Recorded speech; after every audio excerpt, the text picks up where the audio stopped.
Здравствуйте! И вновь на ваших экранах тележурнал о республиканском футболе. Мы работаем под девизом ФК Уфа. Даешь премьер-лигу. Скажу сразу, у нас сегодня маленький юбилей, 20-й выпуск. И вот что вы в нем увидите. По дороге в Турцию. Конкуренция – это всегда хорошо. Уфа отправилась на первый тренировочный сбор.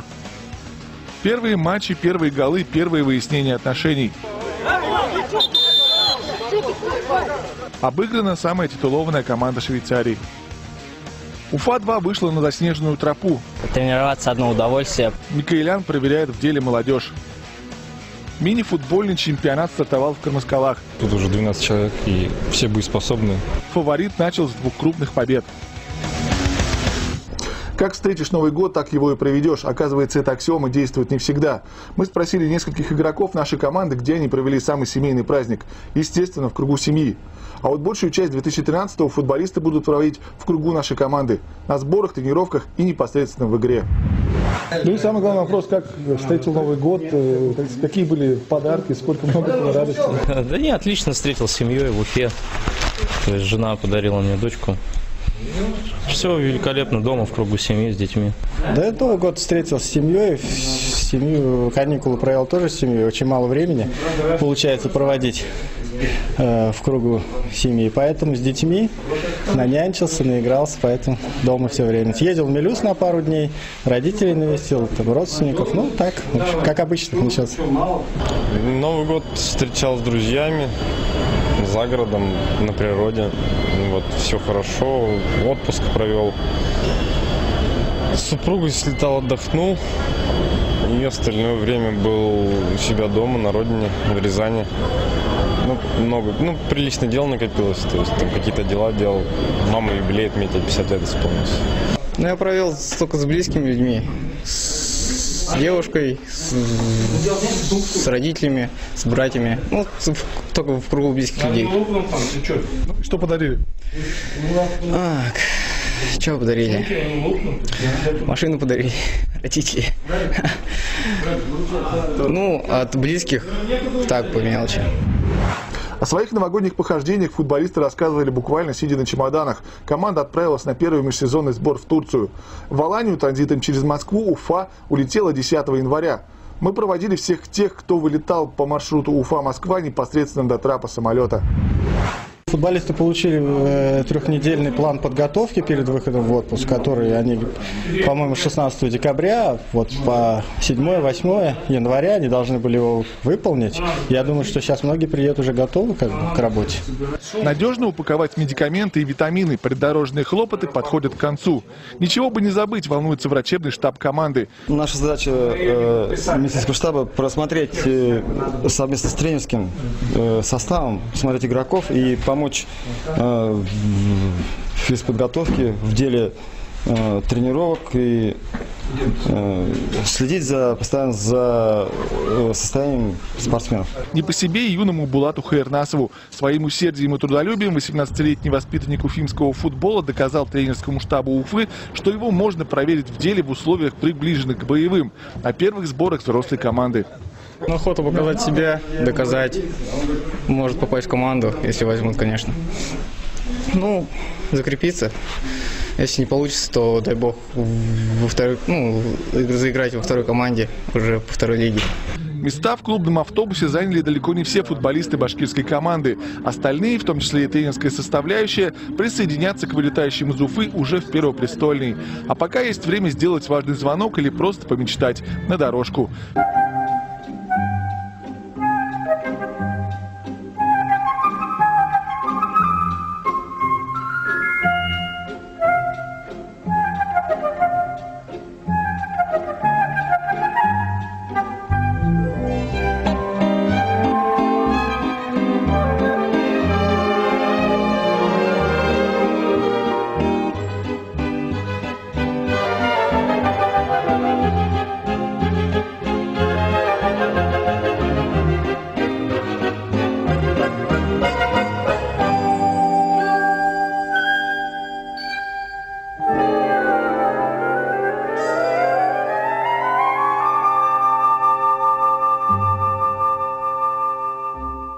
Впереди у игроков тяжелая и кропотливая работа, и каждый будет ежедневно доказывать, что именно он сильнейший на своей позиции.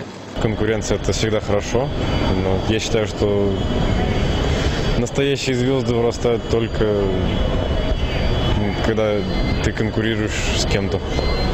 Курчавая шевелюра высокого молодого человека сразу же выделяется в группе футболистов. Долгожданное возвращение в родной Башкортостан уроженца Стерлитамака Артура Валикаева происходит на наших глазах. Все трудовые взаимоотношения с ярославским шинником исчерпаны, и теперь на правах полноценного игрока футбольного клуба «Уфа» полузащитник делится своими ближайшими планами. Первый сбор обычно втягивающий. Думаю, потихоньку будем набирать форму. Но слышал, много игр будет. Это тоже хорошо. Играть всегда приятнее, чем тренироваться. Удачно проведенная первая часть сезона позволяет надеяться, что наша команда не остановится на достигнутом. Но для этого необходимо заложить предигровой фундамент на сборах. До продолжения первенства остается ровно 2 важных для подготовки месяца. В следующем выпуске нашего тележурнала вы обязательно увидите развернутое интервью с Артуром Валикаевым, где он расскажет, почему стал футболистом, тяжело ли играть в премьер-лиге и почему Артур Валикаев решился на переезд в Уфу. Наверное, всем вам будет интересно, где будут обитать футболисты Уфы во время сбора в турецкой Алании. Итак, туристический комплекс Gold City. Фактически этот отель представляет из себя отдельный город в 15 минутах езды от центра Алании. Дополнить плодотворность сбора нашей команды смогут турецкая баня, фитнес-центр, открытый бассейн, водные горки и другие прелести гостиничной инфраструктуры. Помимо футбольного поля на территории отеля имеются волейбольные, баскетбольные площадки, теннисный корт и крытый каток. Но, конечно же, ощутить на себе все эти удобства команда сможет только в свободное от тренировок и контрольных матчей время и только при разрешении тренерского штаба Уфы. Теперь о главном. У нас есть беспрецедентная возможность показать вам кадры первых тренировочных дней в турецкой Алании. Живописные пейзажи, окружающие футбольное поле, наверняка вдохновляют на подвиги. Но тренировочные нагрузки очень серьезные, поэтому приходится выкладываться даже не на 100, а 200%. Пока на просмотре в Уфе находится 7 новичков. Это вратарь Михаил Барановский, защитники Илья Гультяев, Александр Коцалапов, полузащитники Алексей Сквернюк, нигериец Соломонсон и Жучук Вука, нападающий Константин Подкорытов и японец Юсуки Сайто. Тренируется с новым коллективом и уже подписавший контракт с Уфой Артур Валикаев. В среду команда Игоря Колыванова, несмотря на серьезную предыгровую и беговую работу, провела 2 товарищеских матча разными составами. Первым соперником стал швейцарский Сервет, выступающий в элитном дивизионе своей страны. Уже в первом тайме наша команда забила дважды. Сначала после точнейшей фланговой передачи Маркосова точно пробил Маляров, а затем эффектным крученым ударом в дальний угол цель поразил японец Сайто. Во втором тайме самая титулованная команда Швейцарии сумела забить гол престижа 2-1. Несмотря на статус товарищеской, встреча изобиловала стычками на поле. На сборах это случается, что говорит о бескомпромиссности матча и настрое Уфы.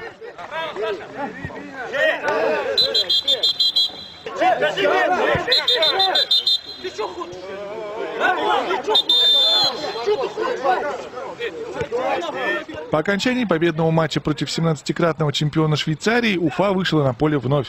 В игре против турецкого Кизиджа Хамана состав нашей команды был гораздо экспериментальнее. Но уже сыгранная связка Диего Галыш совместными усилиями в каждом из таймов забила по голу.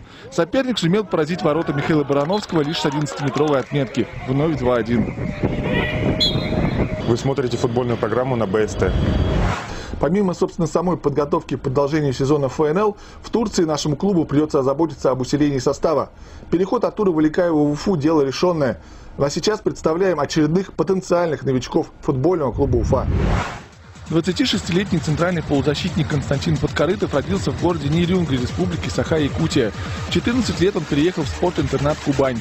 Свой профессиональный путь начал в команде Краснодар-2000, за которую отыграл 4 сезона, в 68 матчах первенства России забил 13 голов.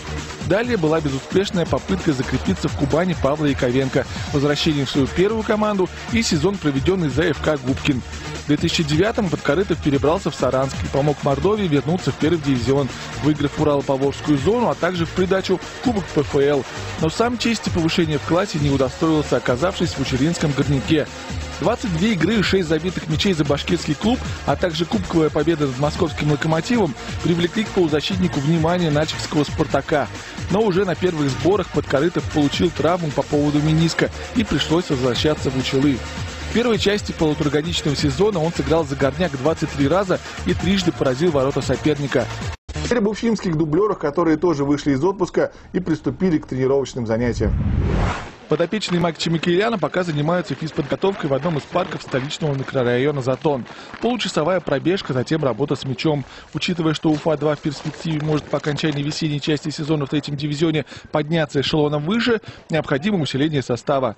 Напомню, в случае повышения в классе перед командой будет ставиться задача обкатки через матчи молодых доморощенных игроков от 93-го года рождения и младше.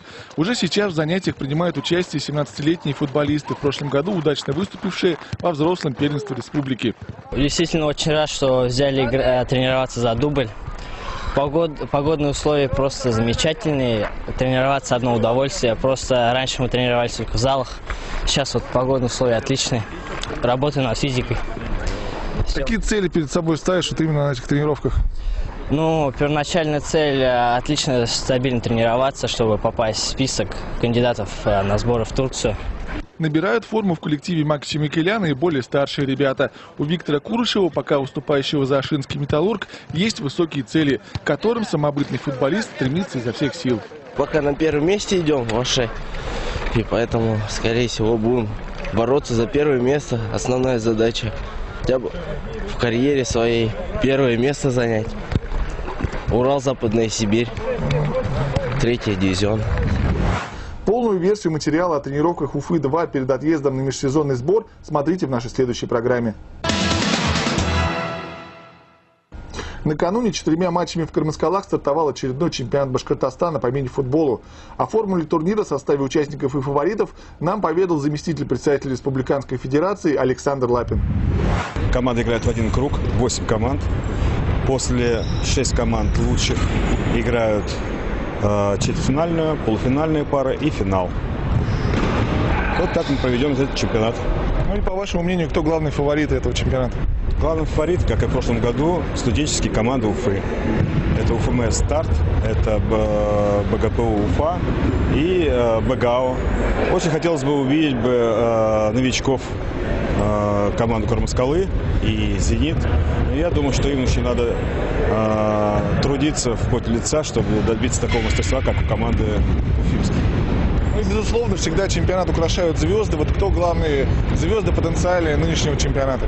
Я думаю, это первые игры, и мы увидим, наверное, в заявке кого-нибудь из игроков, которые умеют играть в мини-футбол. Потому что у нас не запрещено играть игрокам команд мастеров, если только есть желание. Теперь о самих матчах. Наша съемочная группа провела несколько часов в Кармаскалах и сделала очевидный вывод. Нас ожидает интереснейшее соревнование. Вундертим, именно так можно назвать одного из главных фаворитов стартовавшего чемпионата. Команду УФМС «Старт», представляющую село Жуково. В составе немало игроков, выступавших за профессиональные футбольные и мини-футбольные коллективы республики.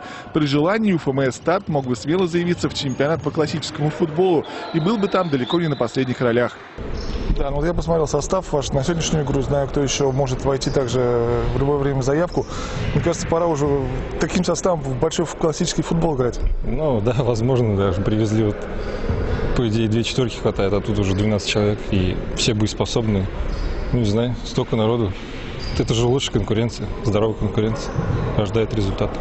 В игре против хозяев паркета кармаскалинцев команда из Жукова не использовала множество моментов и сумела забить лишь 7 раз. Особо усердно трудился Виктор Сафаров, старавшийся каждую атаку завершить ударом по воротам. Включившийся с первого тура в гонку бомбардиров игрок был настроен настолько серьезно, что в одном из эпизодов лишь вмешательство арбитров позволило погасить эмоции ценой желтых карточек. Кармаскалы показали себя вполне добротным коллективом с надежной вратарской линией. Лидер команды, играющий тренер Руслан Хайрдинов, практически не уходил с поля и имел несколько возможностей, чтобы размочить счет. Несмотря на то, что в Кармаскалах футбол уже так довольно давно начинал развиваться, и зал вот этот у нас уже 5 лет ему. Но на таком уровне своей командой, как бы без привлечения легионеров, там, своими силами, мы первый год вот пробуем, пытаемся играть. Поэтому опыта и исполнительского мастерства не хватает. В первую очередь этого. Вот я насколько видел, ты практически без замен играл. Как хватает столько сил? Ну, если бы сил хватало, наверное, результат бы чуть другой был. Поэтому, хочется как можно больше пользы команды принести. Поэтому, как самый опытный игрок, можно так сказать, и тренер где-то играющий, стараюсь помочь таким образом команде в том числе. Поэтому так и получается. Но в дальнейшем, я думаю, ребята наберутся опыта и уже более сбалансированно, может даже и четверки появятся, и более сбалансированная игра получится. Интересной по накалу борьбы получилась игра двух молодых команд – Башгоспедуниверситета и Салаватского «Зенита», оплот обороны которого составляли играющие тренеры братья Смолины. Первый еще за 2 часа до собственного выхода на поле руководил действиями подопечных 2000 года рождения. Наша команда участвует по первенству Башкирии. Задача у нас, мы просто играем ради практики, потому что у меня 2 состава, то есть на Башкирии у меня играет 2-й состав. Так. И первый состав мы играем по первенству России по мини-футболу. Конечно же, Салават в матче против БГПУ играл на победу. Хотя, по словам тренеров, одна из главных задач – заложить физическую базу для выступления в летней классике. В первую очередь, игровая практика для ребят на взрослом уровне – это первые шаги. Поэтому хочется их обкатать, конечно же, и уже подготовить к большому футболу, ко взрослому сезону. Можно сказать, что, в принципе, ваша команда – это команда по классическому футболу, мини – это только межсезонка. Да, мини – это как вспомогательный этап подготовки к большому футболу. В игре равных соперников, как правило, все решает случай. Так получилось и в этот раз. При счете 2-2 игру взял на себя один из лидеров БГПУ Ильдар Кашапов. Он забил 2 мяча подряд. Последний из них получился наиболее красивым. Ощущаешь себя одним из героев этого матча? Да нет, я играл здесь на команду, на результат. За счет этого, за счет тренировок усилий сыграли, обыграли команду на последних минутах матча. Вот последний гол получился наиболее красивый. Так было задумано или это импровизация? Я думаю, это доля везения. Возможно, в следующей игре против УФМС «Старта» «Зениту» просто не хватило опыта. Команда из села Жуково победила с очень нескромным счетом 15-3, а хозяева паркета поделили очки с представителями педуниверситета 4-4. В ближайшие выходные состоятся очередные матчи чемпионата. Принимать их будет столица Башкортостана. Вы смотрите футбольную программу на БСТ. В ближайшее время нам предстоит наблюдать за еще одним интереснейшим соревнованием – зимним чемпионатом республики по футболу, который пройдет на полях Уфы и Салавата. И вот краткая информация о предстоящем турнире от организаторов. Планируем провести формат 11 на 11, футбол, большой футбол на снегу. Примут участие 8 команд. Принцип каждый каждым, круговая система. Сроки крещенские морозы переживем и начнем. Ориентир 20 января. Место проведения это у нас стадион «Нефтяник» и город Салават. Вот планируем в таком вот формате провести первый, как говорится, в российском формате чемпионат именно на снегу. Какие города хотят заявиться на этот турнир? На данный момент мы имеем 5 команд город Уфа. Это 4 команды ФК Уфа и команда победитель зимнего первенства чемпионата города Уфы на снегу. Это команда АК-47. Команды 2 город Салават. Это школа «Зенит» и команда Юрматы. И команда города Октябрьский. На этом все. Прощаемся ровно через неделю, чтобы у нас вновь возник повод воскликнуть: футбольный клуб Уфа, даешь премьер-лигу. С мыслями о классическом футболе не забываем о мини, а также о суровых башкирских тренерах. Ну, немножечко суровых башкирских тренерах. Увидимся.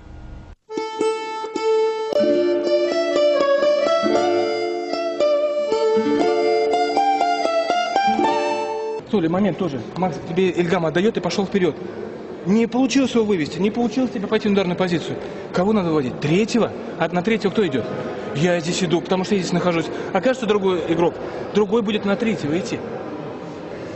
Ну ты в любом случае не успевал мячу, в любом.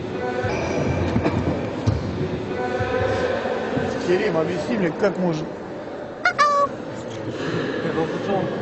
Как может 2-0 не забить мяч? Просто объясни. Я его не видел. Пульсирует сердце в песок, и время течет, как песок. Проходит, как красная нить.